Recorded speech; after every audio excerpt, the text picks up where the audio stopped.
आज हम जीडीपी और जीएनपी के बारे में बात करेंगे।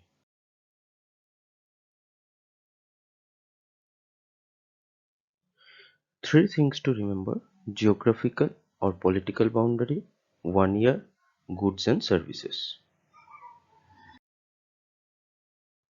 सपोज अगर कोई चीज उत्तर प्रदेश में बन रही है तो हम उसे वेस्ट बंगाल के जीडीपी में काउंट नहीं कर सकते।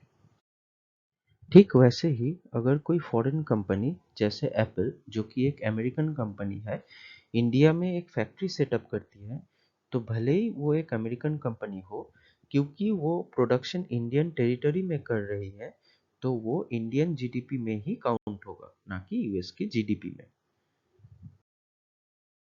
अब नेक्स्ट पॉइंट आता है 1 ईयर। जीडीपी हमेशा एक साल ही काउंट किया जाता है।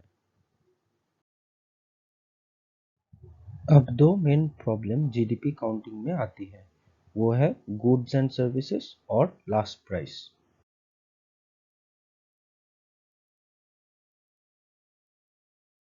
सबसे पहले हम लास्ट प्राइस क्या है ये समझते हैं। लास्ट प्राइस हम उसे कहते हैं जो हम किसी भी फाइनल प्रोडक्ट के लिए पे करते हैं। कोई भी चीज बहुत सारे कंपोनेंट से बनी हुई होती है, पर हम पेमेंट उस चीज को बनने में यूज होने वाली हर एक कंपोनेंट्स की नहीं करते। एग्जाम्पल के तौर पे हम एक बिल्डिंग को लेते हैं। इस बिल्डिंग को बनाने के लिए हमें बहुत सारी चीज़ों की ज़रूरत पड़ती है, जैसे कि ब्रिक, सीमेंट, लेबर एक्सेट्रा। पर जब हम उसी बिल्डिंग में कोई फ्लैट खरीदते हैं, तब हम पैसे उस फ्लैट के देते हैं, ना कि अलग से ब्रिक, सीमेंट या लेबर के। नेक्स्ट आते हैं गुड्स एंड सर्विसेज में। अब गुड्स एंड सर्विसेज कहते किसे हैं? जब पैसे के बदले हमें कोई ऐसी चीज मिले जिसे हम टच और फील कर सके, उसे गुड्स कहते हैं। जैसे हम दुकान गए और 10 रुपए की एक कोई चॉकलेट खरीदी, तो वो हो गया गुड। तो अब सर्विसेज क्या है? सपोज आप मेरे पास पढ़ने के लिए आए, आपने मुझे फीस दी, रिटर्न में मैंने आपको पढ़ाया।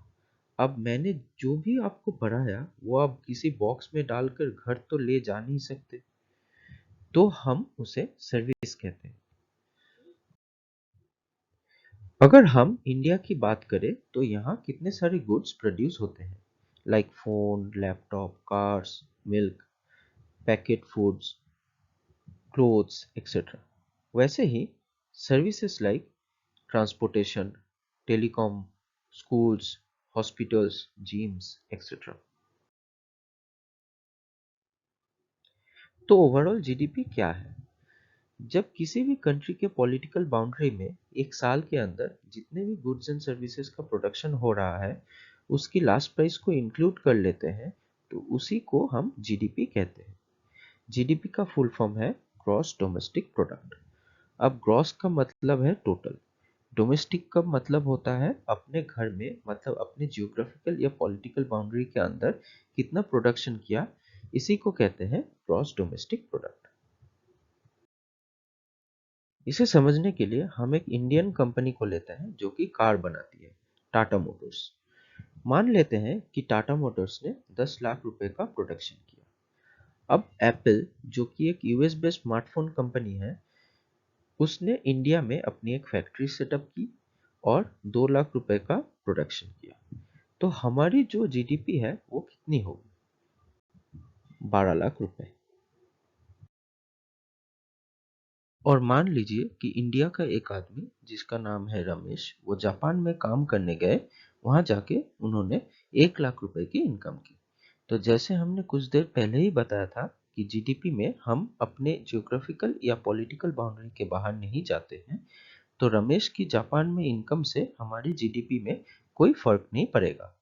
रमेश की इनकम को हम अपने जीडीपी में नहीं काउंट करेंगे, क्योंकि वो हमारे जियोग्राफिकल या पॉलिटिकल बाउंड्री के बाहर चला गया है। तो जीडीपी जो है वो अच्छा भी है और बुरा भी। जीडीपी से हमें यह पता चलता है कि हमारी कंट्री में प्रोडक्शन कितना हो रहा है। जीडीपी का ज्यादा होना मतलब कंट्री में प्रोडक्शन ज्यादा होना। अगर प्रोडक्शन ज्यादा हो रहा है मतलब उस कंट्री में एम्प्लॉयमेंट बढ़ेगा। एम्प्लॉयमेंट बढ़ेगा तो गवर्नमेंट को टैक्स ज़्यादा मिलेगा। अगर हम एक फॉरेन कंट्री के पॉइंट ऑफ व्यू से देखें तो अगर प्रोडक्शन ज़्यादा हो रहा है मतलब उस कंट्री में प्रोडक्शन पोटेंशियल है। पर जीडीपी ये इंडिकेट नहीं करती कि ये सारा पैसा कंट्री में ही रहेगा।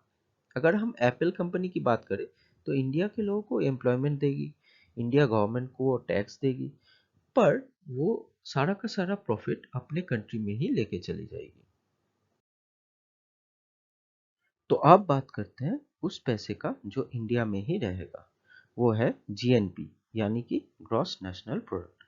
मोटे मोटे तौर पे कहें तो कोई भी इंडियन दुनिया की किसी भी कोने में कुछ भी लीगल इनकम कर रहा हो वो इंडिया की जीएनपी में काउंट होगा। रमेश जो भले ही कंट्री के बाहर इनकम कर रहा है पर वो पैसा इंडिया के जीएनपी में काउंट होगा। ग्रॉस नेशनल प्रोडक्ट की काउंटिंग बहुत सिंपल है। हमें बस जीडीपी में रमेश की इनकम को इंक्लूड करना है और एप्पल की इनकम को एक्सक्लूड करना है। If you like this content, please like the video, share and subscribe to this channel. I will post this type of content on every Monday on a regular basis. Also, if you have any suggestion or want a video on any particular topic related to economics, you can comment down below. I will try my best to make a video on that topic as well. Thank you.